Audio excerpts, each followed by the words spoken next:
Pagaliau įvyko stebuklas. Jaučiat, vaikai? Ar jaučiat?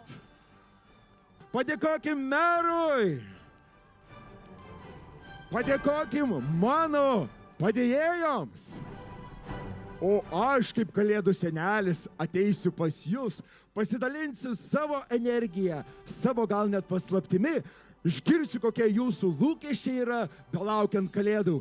Ir šventės tęsiasi. Mano draugas taip pat jums turi dovaną ir siurprizą. O mes su meru einam.